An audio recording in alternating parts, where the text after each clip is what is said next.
Our panel today includes a great group of people. We've got Bruce Cathcart, who is a geriatric physical therapist at the Baptist Age Well Center for Senior Health.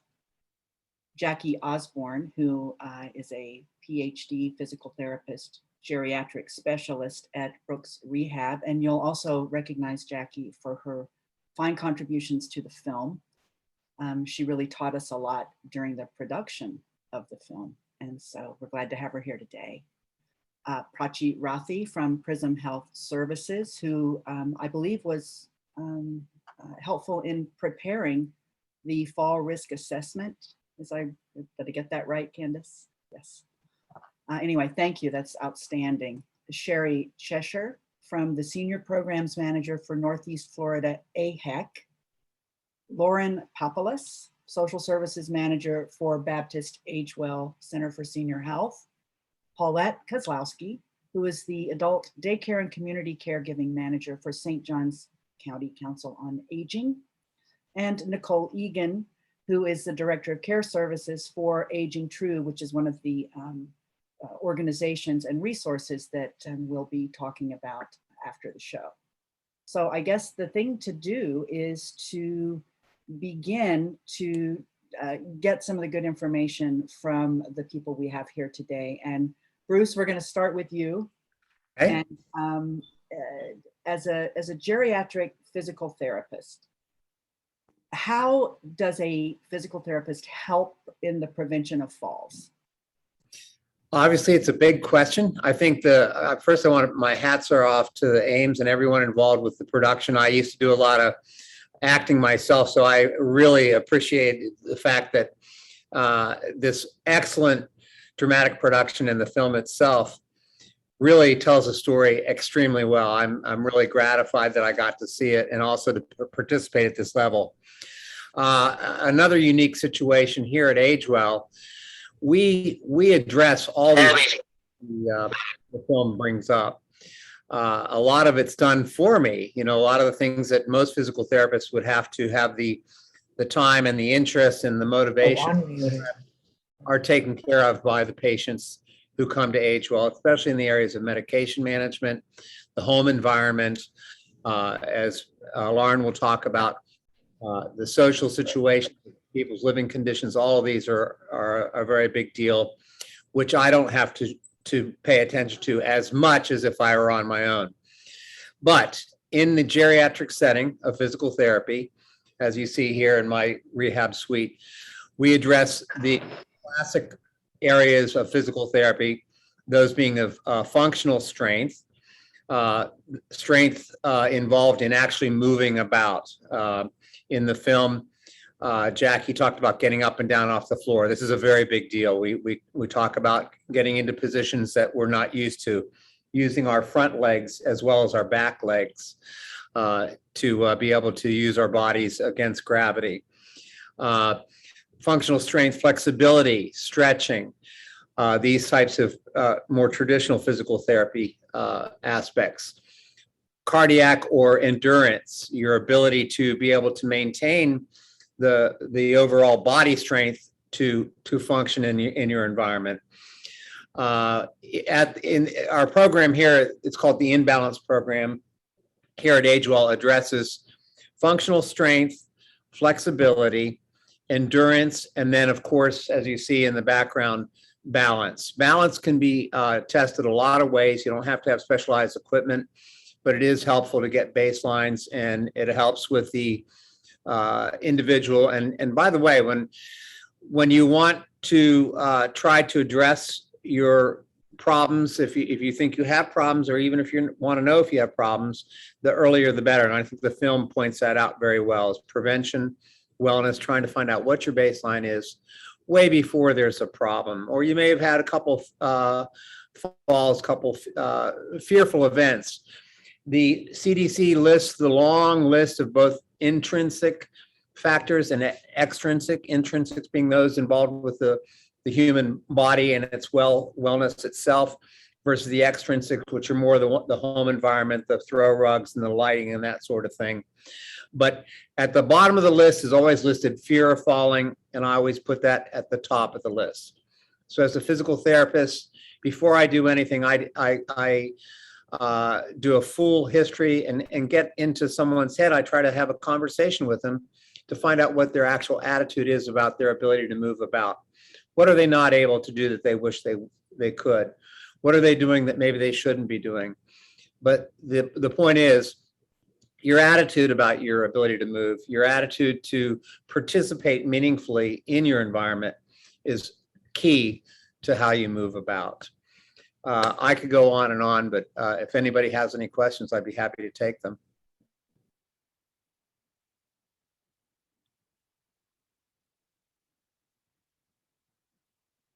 Thank you, Bruce. If you do have questions for any of the panelists, please put them in the chat.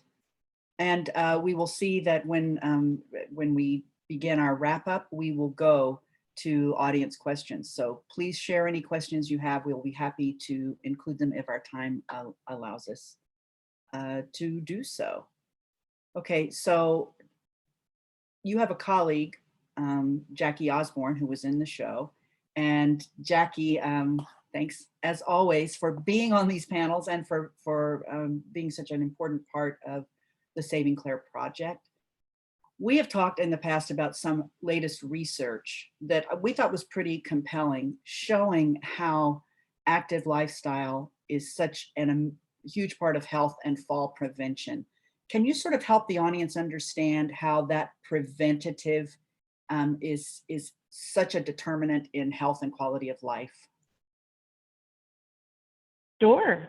Well, thanks for having me, and thank you, Bruce, for what you do for our community of older adults and for what you contribute to our profession. So I could not agree more with everything you said. And I think that, gosh, there are several ways to take this. And to your point, Bruce, we could probably chat about this for the rest of the day. But I think that when you're looking at the statistics and like the recommendations, let's maybe start there. The recommendations by the CDC and American College of Medicine is to exercise at a moderate intensity for 150 minutes a day, every day. And that's just the aerobic training, right? And so then the recommendations include strength training 2 times a week, and also balance activities, and also flexibility, and so many recommendations. And so you can figure that you don't know where to start, which is why there's so much value in having a community network and maybe checking in with a physical therapist who can help you know where to start. But I wanted to talk a little bit more about, instead of potentially coming at it from the what activity should I do, potentially think about how often you sit, and if you could be sitting less. And that could be a very powerful way to start. And so those are the things I want to share right now. So of those, there's a large study that's out there promoted by the CDC, talking about kind of the habits of individuals. And unfortunately, only about 22% of older adults report having a fair amount of activity in their day. And so, in fact, it turns out that most older adults, and in this definition, older adults is 65 years and older. And so unfortunately, there has to be some kind of definition of that. And so that's what I'm referring to when I say older adults.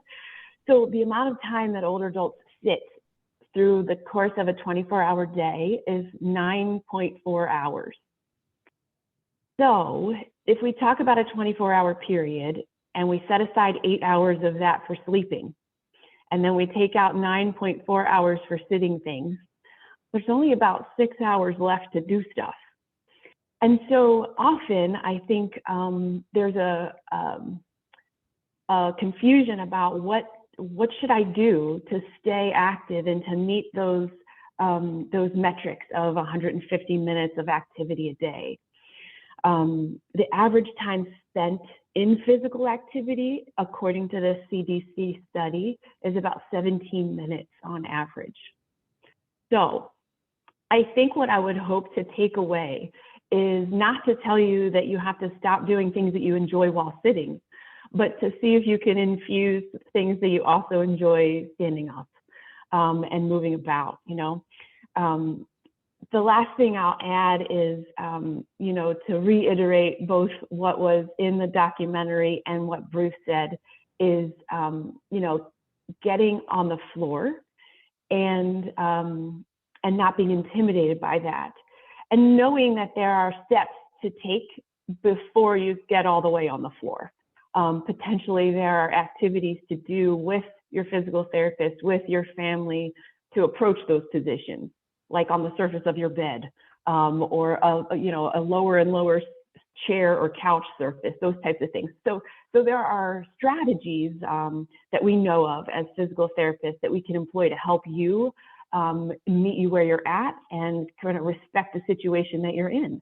Whether or not you've had an experience with a certain health condition, or you have back pain, or there are knee replacements or hip replacements, or things of that nature that that you may have thought, oh my goodness, there's no way I can get on the floor. We can help you problem solve those situations. So I think I would just leave it at that. And of course, I'm available for any other comments or questions or discussions. And just thank you so much for being here today. Thank you so much, Jackie. And we will come back. I'm just going to remind everyone, we will have some time. We'll go to audience questions. We want to make sure that you all get a chance to talk to the panel. Our next panelist is Prachi Rathi from Prism Home Health Services. And you are a CAPS certified occupational therapist, which I think would be interesting if you could tell the audience a little bit about what that means, because it's a very important designation and not, it's a thing to really look for when someone comes into your home. And then the thing that you would recommend to people to do first in their homes to prevent falls based on the range of things that you see. Thank you so much, and hello. Good morning, everybody. Thank you for the introduction, Ms. Rainie, and congratulations on that amazing Saving Claire documentary. It was amazing. And it definitely resonated, beautifully done. And thanks for the comments Jackie and Bruce made. As far as home is concerned, every home I come across is so unique. That is just resonates with the fact that every individual is so unique, okay? So just because somebody puts a grab bar, and you'll notice this, and just a few days ago, I was discussing this with another occupational therapist who was in my office, and we were talking as to one of the facilities had the grab bars. Great, grab bars are there, but the patient, the grab bars were on the right-hand side, the patient cannot use the right hand. He had a stroke. So now, even though the grab bars are there, they are not functional. So we have to kind of pay that, keep very close attention, because a lot of people, families even, they put grab bars and they don't know where to put it, what height to put it, and all of that. So those finer details come into play. So, one of the very important things I took away from this Saving Claire was that you have to embrace reality, all of us, including myself, Is it that the falls happen only to older adults? No, not necessarily. I have come across so many younger people who are falling as well, including myself, and I'm not exaggerating. I wear this device for myself. I'm sure you cannot see it right now, but I wear it all the time. I carry a reacher for myself, something like this. I carry this with me at all times as well. Some of you have seen it when you were in my office. So the reachers, those are the things I offhand recommend. Don't feel embarrassed about using equipment. They are here. They were invented for a good purpose. And again, what I always say is don't ignore the smallest sign your body is giving you. Your body has its own wisdom. It's huge wisdom, and listen to the body, because if you had a little bit of trip or a little bit of, shaking in balance, don't ignore it, get it assessed. And my whole philosophy for starting Prism Health Services, I don't know how many of you can see what the tagline is, but it says, be home, be safe, and be happy. As long as you're home and you're safe, you will be happy. And how do you do that? How do you make sure that you are home and you're safe? So do a home assessment, and have somebody go out there and ensure that they are looking at the details. Many a times what happens is, as we all know, we don't see that we are getting old because we see ourselves every day.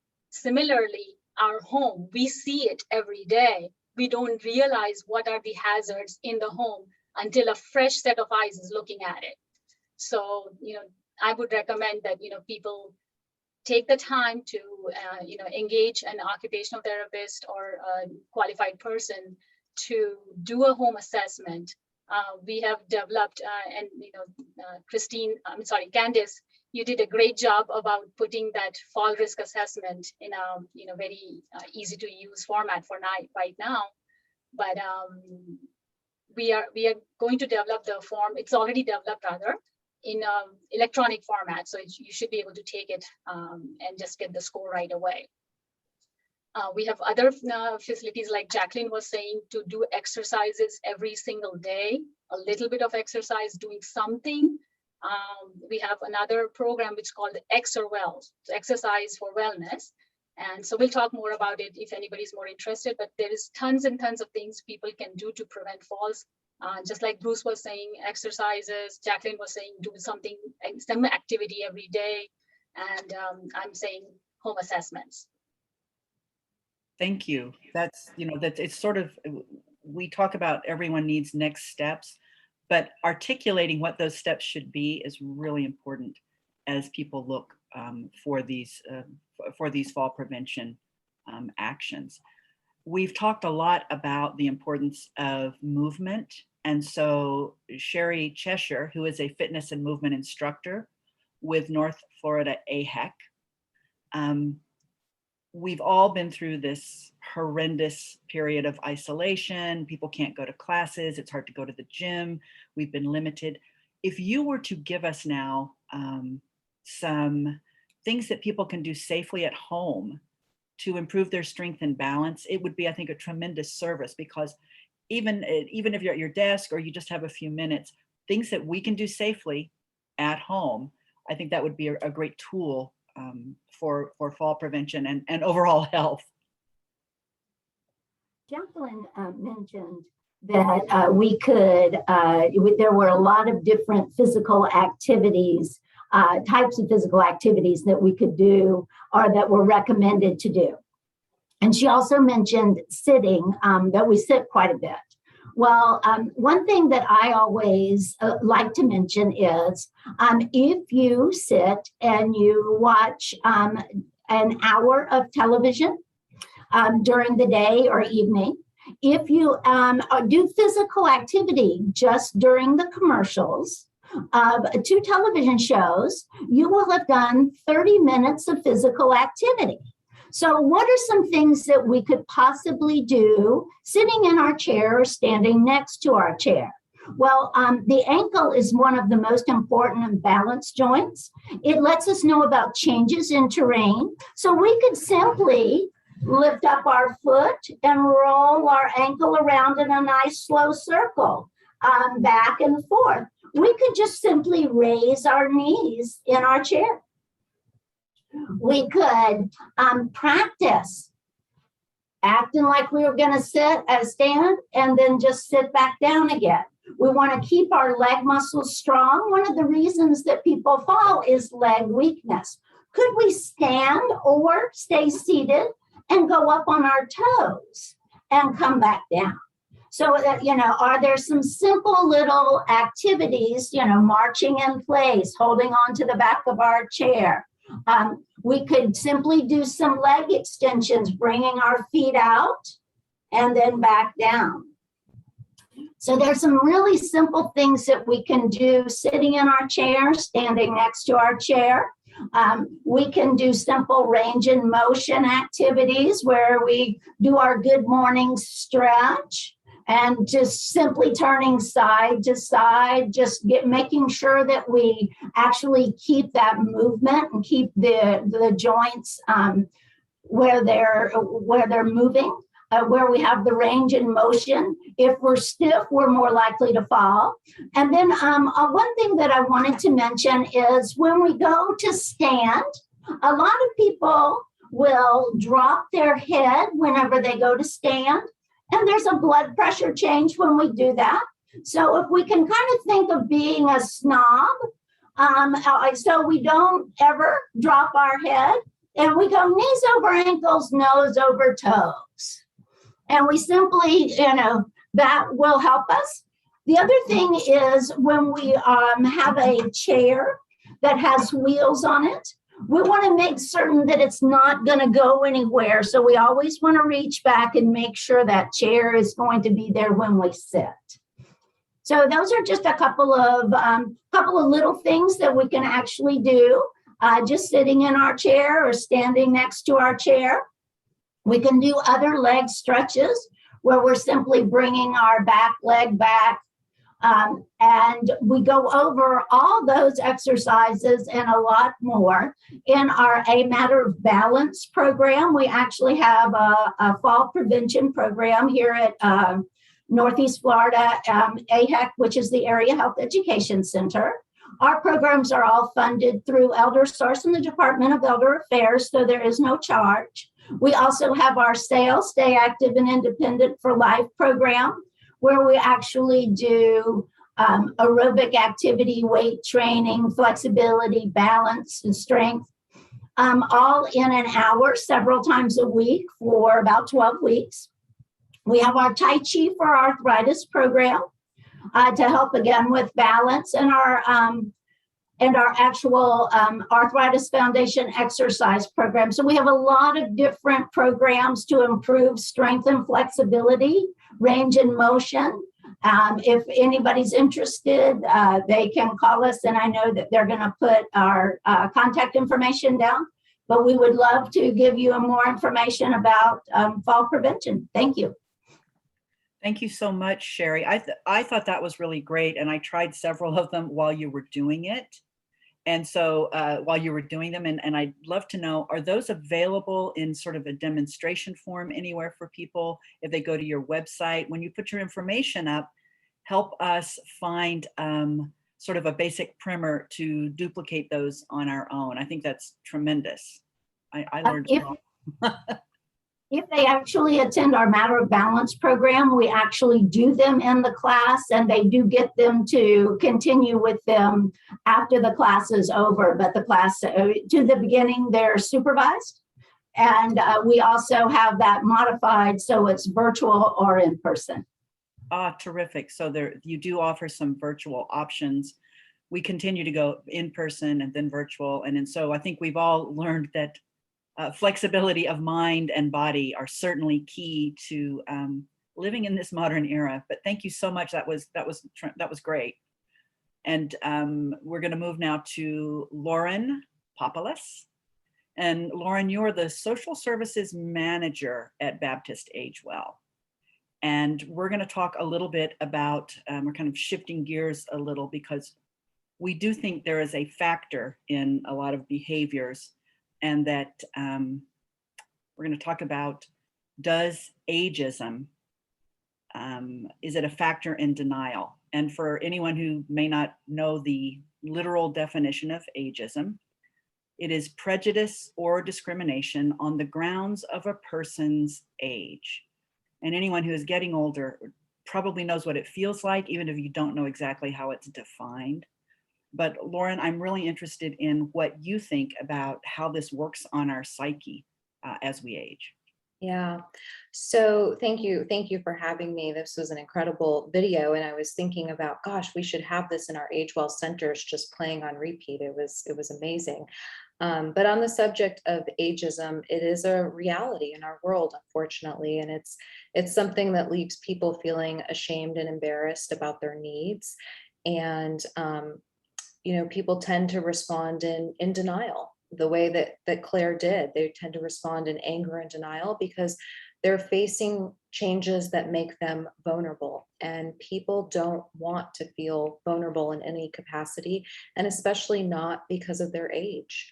And so it's a really tricky thing to navigate, but a lot of studies show that if you can quiet those voices in your mind and those stereotypes and embrace some of the changes, you have much better health outcomes and you're much better received by the community.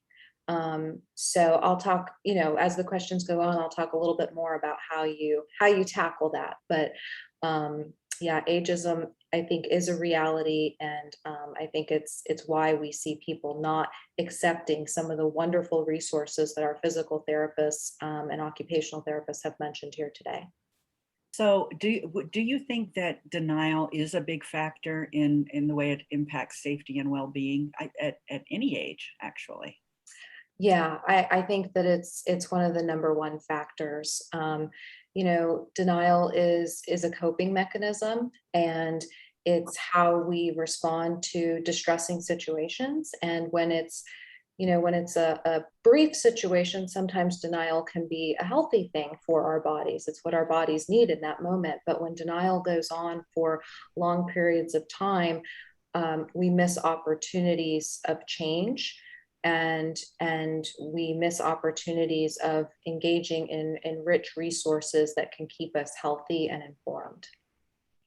So if one of the things we often come across in our interactions with our audience is how to have the conversation with loved ones about their behaviors and what kind of strategies we might use. It's very delicate. It's always feels very loaded, and but it's a necessary conversation. Are there tools as a social services? Are you help us understand your credential, what your background is, and then help me answer the question of how do we have this conversation with our loved ones?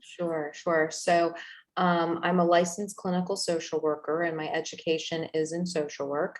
And for those of you guys that are not aware of this, while social workers can help access community resources, they actually have a lot of training in mental health services as well, and kind of the behavior modification aspect of things. And so this is something at AgeWell that we deal with a lot.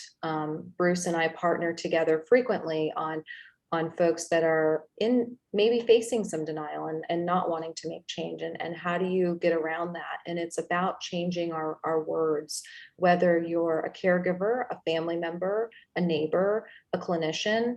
It's about how you approach the conversation. So some of the golden rules that we should not be doing is you should or you need to.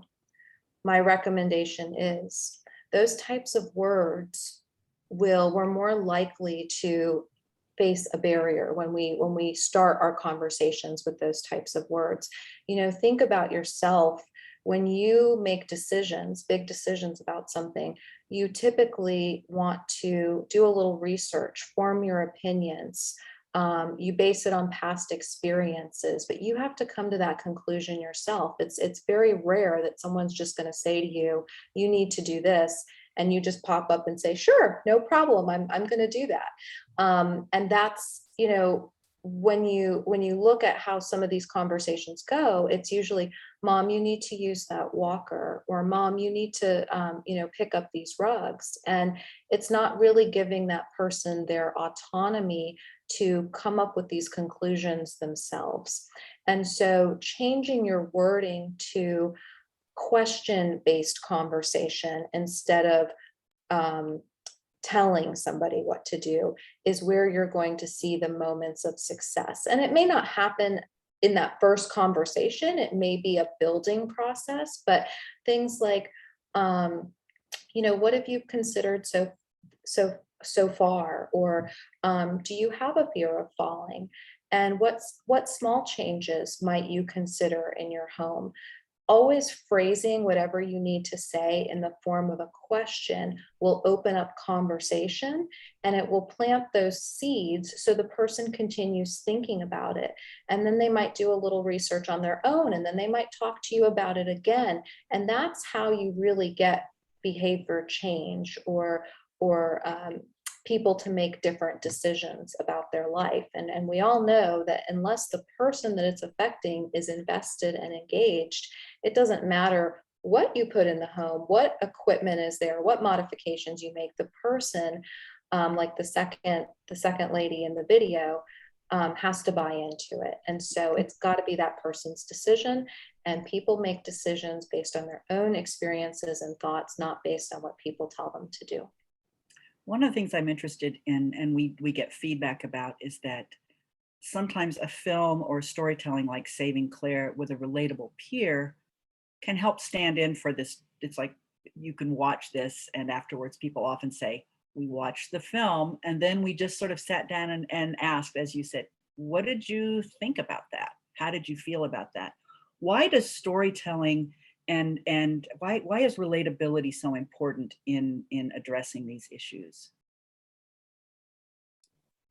Is that directed for me, Rainie? Yes, sorry, Okay. Laura. Sorry, Just while checking. we have you up here, I wanted to ask you why that is so important, that people have some relatability, right? Because often, if someone comes in, a caregiver or a 22-year-old person comes in to say, you need to do this or this or this or this, it can't, those barriers go up very quickly. And I think it seems somewhat natural, human nature. Yeah, absolutely. Well, relatability is important because it's really an experience. When you watch that video of Saving Claire, you just had an experience, and it forms to your thoughts and decision making. So when you have a friend that has gone through a difficult situation, that's an experience for you in some way, shape, or form. It is, and that's how relatability comes in, is it being an experience, and we form our decisions based on our experience in our surroundings. It's fascinating. We could talk a long time about the mental health aspects of all of this.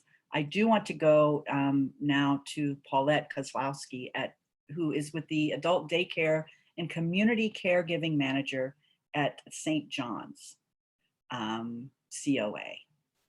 And one of the things we talked about is how is your specialty is dementia. Is that correct? Did I get that? That's correct. Yes. And this is a very important category because it does affect so many people. It affects so many people in our audience, and it may affect so many of us as we age. And so can you help us understand the effects that dementia has on fall risk, and why this is a particular kind of conversation to have? Sure. Well, number one, of course, we know that their memory is affected when it comes to dementia. That's the primary red flag when people are having short-term memory loss. And so if they have had a fall or have a balance problem, remembering to use this new equipment is a big burden, or it really stops them from using it because they don't remember that they need that cane or that walker. And so that's a challenge, but they have found that people, even though they have memory loss, they can be habituated into using a new equipment. And what we mean by that is after about 3 weeks of constant putting that walker in front of them and cane in front of them, if you're persistent with it, eventually they can develop a habit of using new equipment. The other part people are not always aware of when it comes to dementia is that when a person develops a brain disease from dementia, they lose their peripheral vision and their ability to see in 3 dimensions. And so when that happens, steps are very hazardous. They're hazardous to us anyway as a fall risk, but even more so with a person that has dementia. Because when you don't see in 3 dimensions, you don't know where that step starts and stops. And if you have to go down any amount of steps, a flight of steps, they're apt to step out in midair thinking they're on the ground, and boom, they fall and break a hip. So it's so important, if that person does need to descend a bunch of steps, that you're in front of them, guiding them and letting them know how many more to go. And also that you're holding on steadily to a support so that you don't fall should they start to fall or step off of that step incorrectly. And just as you saw with Saving Claire, the first fall she had was tripping over her uneven ground, her threshold. And so that's another thing where we lose the ability to see in 3 dimensions. So those curves and uneven ground are not visible to someone that has dementia.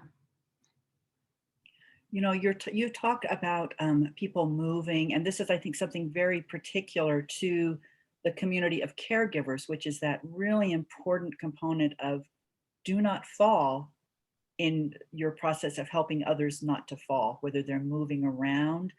This seems like a very maybe critical thing to address with this particular audience. Is that something that you come into contact with as people who are injured in the process of caregiving? Yes, we consider anyone that's developing dementia to be a fall risk. And so it's so important to go over that with families for them to realize. And even chairs, it's helpful to know, it's much better to have sides on your chairs, the handles and so forth. Because when you lose your peripheral vision, same thing with getting up and down out of chairs.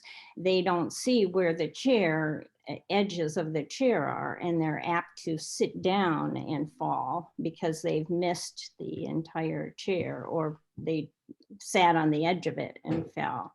But it is important to go over this with caregivers to let them know all of these hazards and how to help prevent those falls. For both their loved one, friend, or family member, and for themselves. Absolutely. That may be something, almost a special sort of how do caregivers prevent falls in the process of giving care? Because, it's moving people around or helping people up and down or in and out of cars. If they lose their balance and everyone goes down, then that's a fiasco. We probably need a workshop just to talk about moving people around in that way, because so often it's necessary. Thank you, that's Paulette. so true. With body mechanics and all of that is so important, the trainings to help as a caregiver. Absolutely. Fascinating. We're learning a lot more about the prevalence of dementia and its early onset. And this is a thing that we did not know, which was the way it really accelerates and amplifies fall risk. So that is very helpful and important for us to know today. Thank you so much. You're welcome. Next, we're going to talk to Nicole Egan. And Nicole, you're the Director of Care Services for Aging True, which is a large community senior services organization in the Jacksonville region. And you offer a lot of different kinds of services.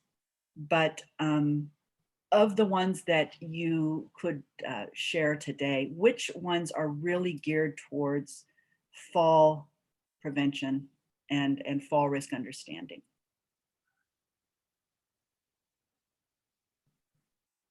Did we lose Nicole? Oh, we did. No, I'm here. It's not good. letting me turn on my video. That's okay. Just answer. Did you hear the question? Yes, I did. I'm here. Great. Thanks. Yes. Well, so please go right ahead. Okay. Thank you for the introduction and including me. Aging True has been in the community for over 50 years, assisting seniors and their families with long-term community support at home. I think this was a wonderful video, and a great takeaway would be that even looking at the poll results, in the poll results of the fall risk assessment that was conducted, 63% of the individuals who participated had some level of risk for falls that participated. So the frequency of falls in the senior population are often unknown because falls aren't always reported, even though they can have severe, debilitating, and at times lifelong consequences. So we really always recommend that individuals, seniors and their family members be proactive in identifying environments that may need alterations to support that safety, and identifying maybe changes in your own health that might put you at risk of falls further. You actually have a home modification sort of service at Aging True. Is that correct? Aging True offers state and federal programs that help support independence in the home of seniors. It can also be very beneficial for caregivers. If an individual is someone who's at risk of institutionalization because of maybe fall risk or several health conditions that they have, we have programs that can offer in-home support, a safety evaluation that might determine that they could use a home modification or possibly some equipment that would make the home environment safer and prevent those falls. Thank you so much. Thank you so much. We're going to come back to this panel in a bit with a couple of questions from us. But right now, I wanted to ask Candace if we have people in the audience who now have questions for the panelists. Some folks have offered them in the chat, but we can call on you or we can read your question, whatever you prefer. But let's hear from the audience. What would you like to ask this panel about? So Rainie, we had some questions in the chat, and some of our panelists have done a really great job of addressing the questions in the chat, but there were a few that I do kind of want to go over. One of them came up during the documentary, and that was about the MTM. And Lauren, I think that you had shared a little bit about this, but can you share about how to access this and what somebody would need to do? Sure. So at AgeWell, we have an interdisciplinary group of professionals that work together to help support functional independence. And one of those disciplines is a licensed pharmacist. And so when you become a patient at AgeWell, our pharmacist will review the medications that you're on if you're over that threshold of, like they mentioned in the video, of 5 or greater. And they're looking for those discrepancies of what could be interacting together that could cause falls. They're also looking to ensure that people understand their medication regimen and are administering it correctly. So that's often a big problem as well. So in order to access that service, you would have to become a primary care patient at the AgeWell Center or our AgeWell House Calls program. That's primary care in the home. And it's a part of the service when you're a patient at AgeWell. In order to become a patient, we have a pretty robust website. And then we also can be contacted at 904-202-4600. And that is again, it is a primary care service. It's an enriched primary care service with multiple disciplines under one roof to treat the patient. Thank you, Lauren. We had another question in the chat that I thought was a really great question. And I'm going to direct this to Bruce or to Jackie as physical therapists. But we had a question that said, I have good balance with shoes on. I take them off and I'm tippy. How can I improve my non-shoe balance? I like how that's worded. Well, I did answer in there that, it's so the individual questions like this. Of course, we'd love for you to come to a physical therapist and have that looked at directly. Shoes are a fact of life. We need to have shoes to protect our feet. Footwear is one of the favorite subjects of physical therapists, of people of all ages. So depending on the shoes, depending on the foot, depending on your balance, we'd have to look at that very closely. We do sometimes train and or assess without shoes, but generally we want people to wear shoes. So proper footwear is really important. So I would defer that to at least a podiatrist and or physical therapist to address that directly. If you're noticing that, it's good that you're wearing shoes and you feel like you're doing better while you are wearing shoes, but you'd want to look into that I would encourage that person to go ahead and be assessed for that directly. And Jackie, if you have anything to add, I'd love it. Sure, I agree with you. We often in our profession and our little cohort, my husband's also a physical therapist. He and I joke around about things often, and we talk about the toe, the big toe, being the center of the universe. And so there's a lot of changes that happen in the foot. You know, sometimes there are bunions and you know, changes in the joints that require support.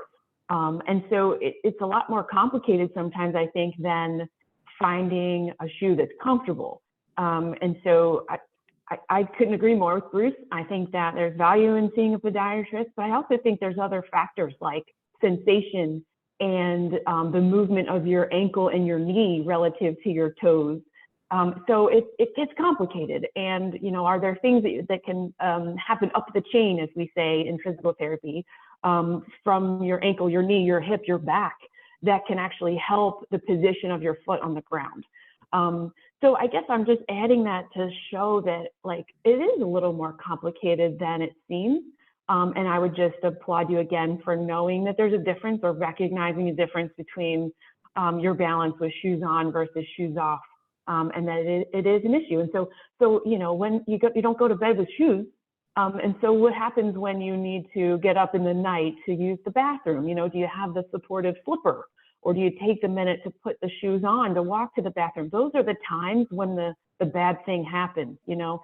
And so there is value in having a network of people and professionals to kind of bounce those scenarios off of, to find out, what do I do then, and how do I manage that in those times? I want to take this opportunity right now to tell everyone in the audience that speaking to their primary care physicians and their other doctors about getting a fall risk assessment from a physical therapist is probably one of the number one things you can do to understand your fall risk, and to get a series of therapies that will help mitigate your fall risk. Chris, my husband and partner and the co-producer of this, just had an annual physical, and he knew to do something because of the work on Saving Claire, which was ask for a prescription for a fall risk assessment. This isn't typically offered, but there is a path for getting it, and it can be a little complicated insurance-wise, but it is really worth doing. I think if I had one key takeaway, I would be, please talk to your primary care physician and get this. It is covered by insurance. Ask exactly what those steps are. We'll be sending you some advice. But I know for our family, we have a lot of physical therapists and physicians in our family, but I can't stress enough how we don't realize what our fall risk is, or how to prevent it, and how to be strong. And it sounds like especially what we might do to take care of our big toe seems like something that we're not trying to do. But anyway, that is one thing that we have learned over the year and a half with Saving Claire that is a really valuable next step, and very doable by talking to your primary care physician. Rainie, there was a follow-up question. Will Medicare Advantage cover this assessment? Yes, probably. There is no, we are working on, and we will, in the follow-up resource information that we share with you, we are getting some written opinions from people in the business, but yes, it will cover it. There is a procedure for making sure it is covered. And maybe one of our physical therapists can help illuminate, because it's really important to get it, and it should be covered under the right circumstances. Jackie, do you know where this stands right now for Medicare Advantage? I think it's complicated, to your point. And so as a general statement, I can say that regardless of what the insurer covers, there is a provision called direct access that we have in the state of Florida And so anyone can access a physical therapist directly without a referral from a physician. However, there are different stipulations within different insurance plans that then require that the physician have knowledge of the plan of care from the physical therapist and sign off on that. And that then serves as the referral, which means that you may not necessarily have to see that physician in person, especially if you have a good relationship or a known relationship with that physician. I will say at Brooks, there are other, so in addition to maybe some specifics for the insurance plan, there might be some specifics for the institution where you're looking to go for the physical therapist service. So at Brooks, there are certain provisions that say, well, if you had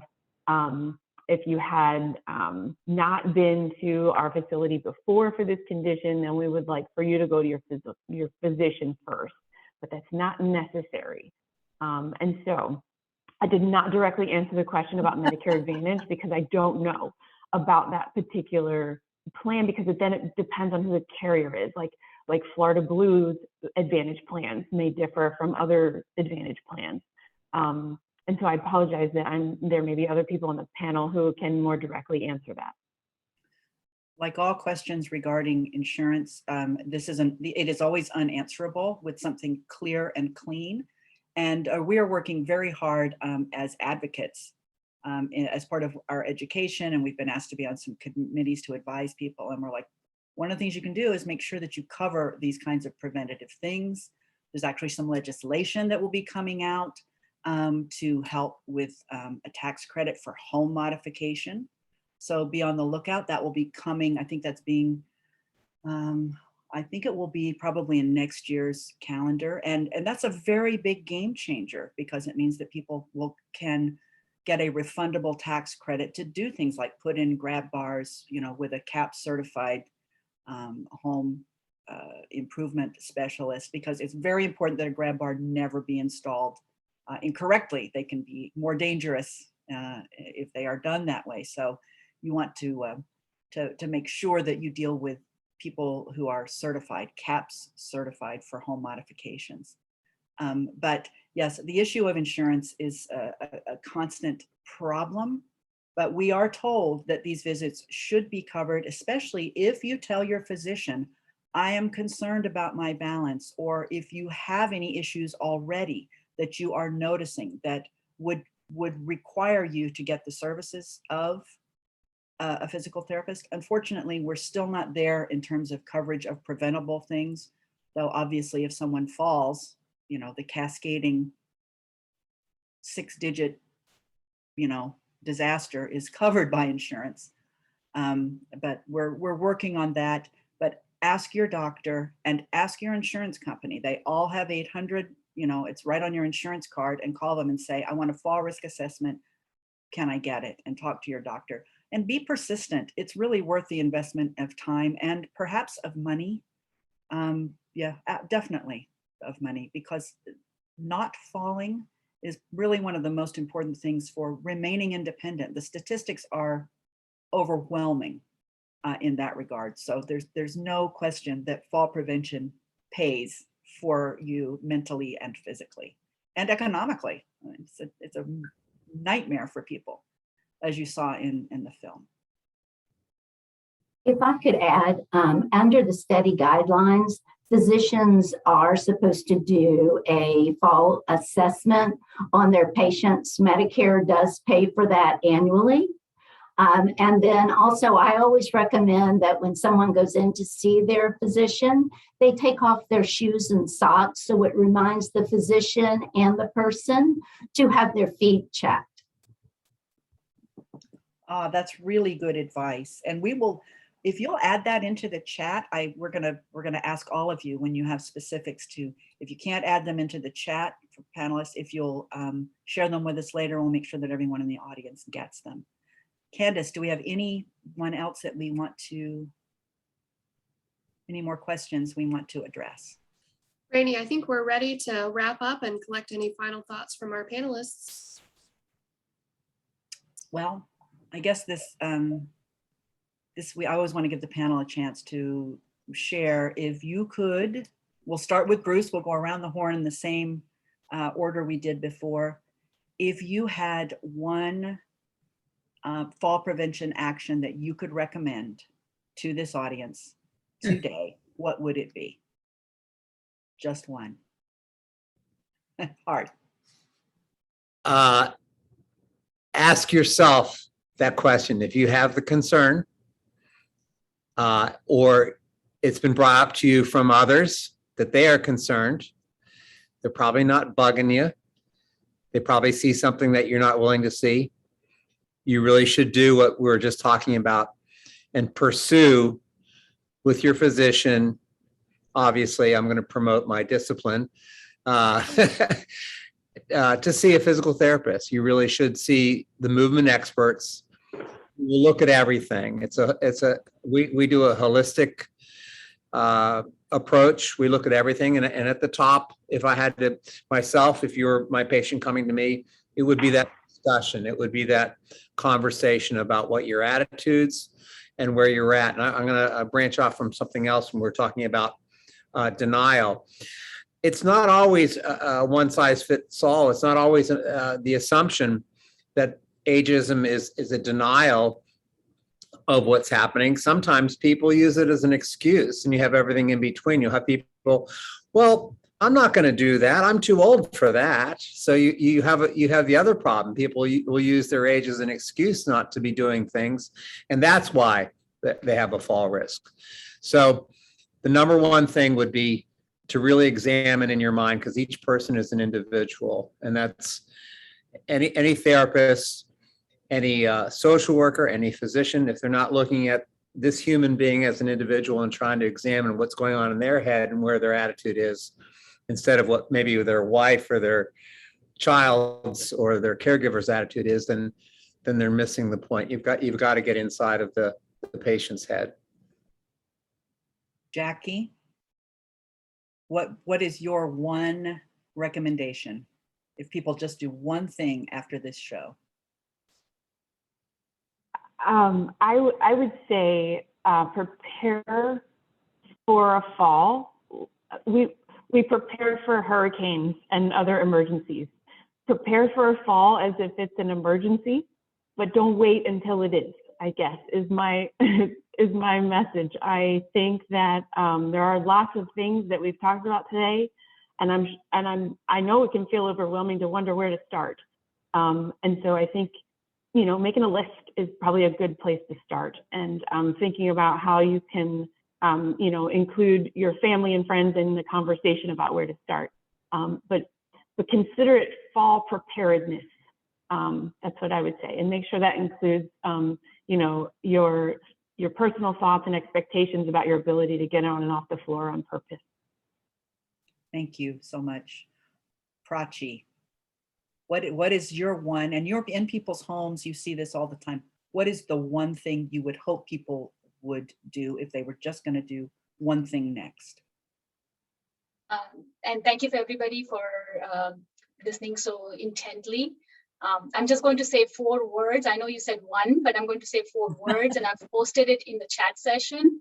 Is acceptance, proactiveness, awareness, and alertness. If everybody can just practice that 4 principles for not just for yourselves, but for everybody around you, I think we can collaboratively prevent a lot of falls. Go through those one more time. Acceptance, proactiveness, awareness, and alertness. Okay. So be aware as to what you need, accept that, okay, I have fallen or I have had a trip, and don't just ignore it. Be proactive and quickly address it. And that will address a lot of issues. And be alert. Don't ignore any of the simple signs. And not just for yourself, but everybody else around you. Thank you. That's great. It's actually good to have those. I'm going to write those down for myself. Sherry, one thing you'd like to share? If you feel you're not certain on where you may need grab bars in your home, or if you need grab bars in your home, if you will look for fingerprints where you put your hand on the wall to steady yourself. When you grab onto the door jamb to walk down a stair, those are all things where you need assistance. You need a grab bar, you need a railing, something secure. Or if you're pushing a buggy in the grocery store and you feel more secure walking with the buggy, you may want to get that physical therapy assessment to see if you need an assistive device. The other thing, one final thing is shoes. I always like to remind people that if you have pointy-toed feet, you can have pointy-toed shoes. Otherwise, we need a nice wide toe box so that our feet can, fit into our shoes correctly. And that slippers are called that for a reason, because our feet slide back and forth. And if our feet are sliding back and forth, we're more likely to fall or trip. Thank you.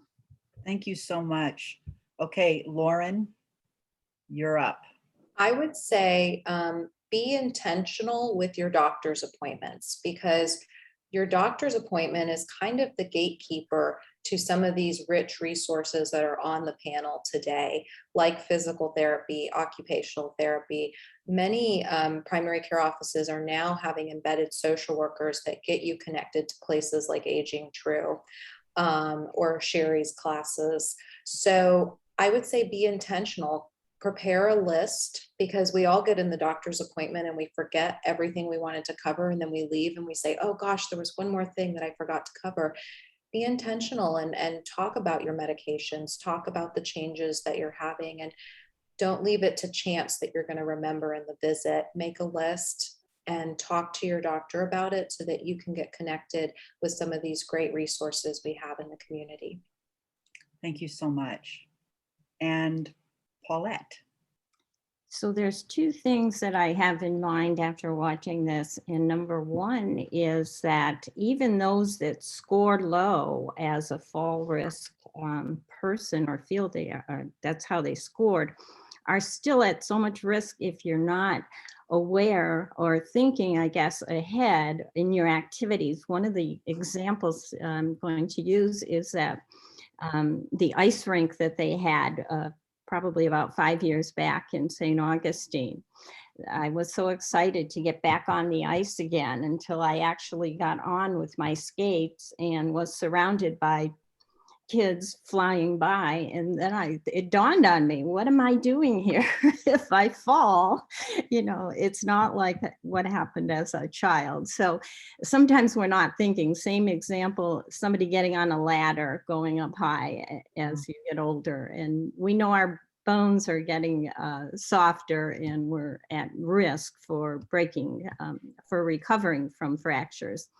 And then the other part is, it's so important if you're a caregiver to kind of do that assessment of the person you're caring for, and kind of really paying attention step by step, where's their fall risk throughout the day? Is it that home assessment? Do your home assessment. Are there things that they're doing?